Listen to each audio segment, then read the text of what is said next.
ಪುಣ್ಯ ಭೂಮಿ, ಇದು ನನ್ನ ಕರ್ಮ ಭೂಮಿ. ಈ ಝಾನ್ಸಿ ರಾಣಿರವರೆಗೂ ಜಾತಿಯನ್ನು ಬಿಟ್ಟು ಕೊಡೋದಿಲ್ಲ. ಫಿರಂಗಿಗಳೇ, ಅತಿಕ್ರಮವಾಗಿ ಚಿಕ್ಕ ಮಕ್ಕಳು ಮತ್ತು ಮಹಿಳೆಯರ ಮೇಲೆ ಈ ರಾಜ್ಯ ಭೂಮಿಯನ್ನು ಬಿಟ್ಟು ತೊಲಗಿ. ಇಲ್ಲ ಅಂದರೆ ಈ ಝಾನ್ಸಿ ರಾಣಿ ರುದ್ರಾವತಾರ ತಾಳುವಳು. ಹರ ಹರ ಮಹಾದೇವ್, ಹರ ಹರ ಮಹಾದೇವ್, ಹರ ಹರ ಮಹಾದೇವ್. ಧನ್ಯವಾದಗಳು. ಈಗ ನಾನು ಕರ್ನಾಟಕದ ಬಗ್ಗೆ ಒಂದೆರಡು ಮಾತನಾಡ್ತೀನಿ. ಎಲ್ಲರಿಗೂ ನಮಸ್ಕಾರ. ಇಂದು ನಾನು ನನ್ನ ಹೆಮ್ಮೆಯ ಕರ್ನಾಟಕವನ್ನು ಕುರಿತು ಒಂದೆರಡು ಮಾತನಾಡಲು ಇಚ್ಛಿಸುತ್ತೇನೆ.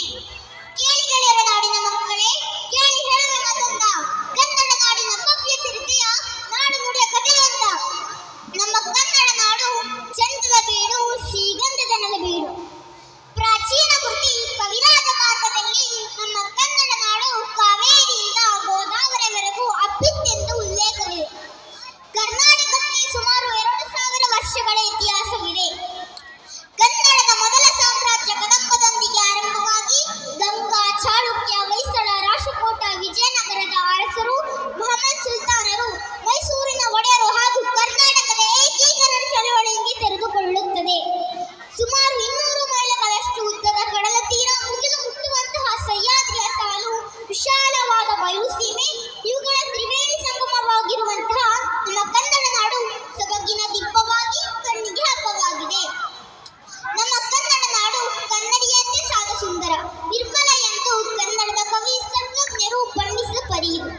ಬನವಾಸಿ, ಐಹೊಳೆ, ಪಟ್ಟದಕಲ್ಲು, ಬಾದಾಮಿ, ಹಂಪಿ, ಶ್ರೀರಂಗಪಟ್ಟಣ ಇವುಗಳಲ್ಲೂ ಕನ್ನಡಮ್ಮನ ಪವಿತ್ರವಾದ ತಾಣವಾಗಿದೆ. ದೇವೇಂದ್ರನ ಉಪವನ, ಸಮಾನದ ಬೃಂದಾವನ ನಮ್ಮ ನಾಡಿನ ಗರಿಮೆಯಾಗಿದೆ. ಬೆಳವಲಿದ ಅಂಬಿಕಾಸಿನ ದತ್ತ, ಮಲೆನಾಡ ಪುಟ್ಟಪ್ಪ, ಕರಾವಳಿಯ ಕಾರಂತ, ಕನ್ನಡದ ಆಸ್ತಿ ಮಾಸ್ತಿ ಮುಂತಾದ ಹಸ್ತದಿಗ್ಗಜರೆಲ್ಲ ಕನ್ನಡದ ಚೆಲುವುಂಟು. ಅವರು ಬರೆದಿದ್ದೆಲ್ಲ ಚೆಲುವಾಯಿತು. ಜ್ಞಾನಪೀಠ ಪ್ರಶಸ್ತಿ ಕನ್ನಡಮ್ಮನ ಕೊರಳ ಆರ್ವ. ಕರ್ನಾಟಕ ಎಂಬುದು ಭಾಷೆ, ಭಾವನೆ, ಸಂಸ್ಕೃತಿ, ಅಸ್ಮಿತೆ, ಸಹಬಾಳ್ವೆ, ಸಮಗ್ರತೆ ಆಗಿದೆ. ಕರ್ನಾಟಕ ಎಂದ ತಕ್ಷಣ ತಟ್ಟನೆ ಕಣ್ಮುಂದೆ ಬರುವುದು ವೈವಿಧ್ಯತೆ, ಆಹಾರ, ಉಡುಗೆ ತೊಡುಗೆ, ಭಾಷೆ. ಎಲ್ಲದರಲ್ಲೂ ವೈವಿಧ್ಯತೆ ಇದ್ದರೂ ಅನ್ಯ ಪರಂಪರೆಗಳನ್ನು ದ್ವೇಷಿಸದೆ ಎಲ್ಲವನ್ನೂ ಅಂತರ್ಗಾಣ ಮಾಡಿಕೊಳ್ಳುವಂತಹ ನಮ್ಮ ಕನ್ನಡ ನಾಡು ಸೊಬಗಿನ ದಿಬ್ಬವಾಗಿ ಕಣ್ಣಿಗೆ ಹಬ್ಬವಾಗಿದೆ.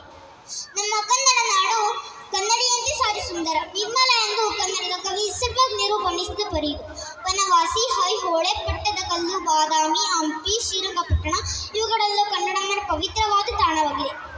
ಕರ್ನಾಟಕ ಎಂದರೆ ಒಂದು ಪೂರ್ಣತೆ. ಇಡೀ ದೇಶದಲ್ಲಿ ಸಾಮಾಜಿಕ ಹಾಗೂ ಸಾಂಸ್ಕೃತಿಕ ಕ್ಷೇತ್ರದಲ್ಲಿ ನಮ್ಮ ಕನ್ನಡದ ಹೆಸರು ಮುಂಚೂಣಿಯಲ್ಲಿದೆ. ನನ್ನ ಕನ್ನಡ ಭಾಷೆ ಅತ್ಯಂತ ಪ್ರಾಚೀನ, ವೈಜ್ಞಾನಿಕ ಹಾಗೂ ತರ್ಕಬದ್ಧ ಭಾಷೆಯಾಗಿದೆ. ನಮ್ಮ ಕನ್ನಡ ಭಾಷೆಯನ್ನು ವಿಶ್ವಲಿಪಿಗಳ ರಾಣಿ ಎಂದು ಕೊಂಡಾಡಿದ್ದಾರೆ. ವಿದೇಶಿಗನೊಬ್ಬ ಶಬ್ದಕೋಶ ರಚನೆ ಮಾಡಿರುವುದು ಅದು ನಮ್ಮ ಕನ್ನಡದಲ್ಲಿ ಮಾತ್ರ. ಷಟ್ಪದಿ ಛಂದಸ್ಸಿನ ಪ್ರಕಾರವನ್ನು ಕನ್ನಡದಲ್ಲಿ ಬಿಟ್ಟರೆ ಬೇರೆ ಯಾವ ಭಾಷೆಯಲ್ಲೂ ಕಾಣಲು ಸಿಗುವುದಿಲ್ಲ. ಇಂತಹ ಶಿಷ್ಟ ವಿಶಿಷ್ಟ ನಮ್ಮ ಕನ್ನಡ ಭಾಷೆಯನ್ನು ಉಳಿಸುವ ಜವಾಬ್ದಾರಿ ನಮ್ಮೆಲ್ಲರ ಮೇಲಿದೆ.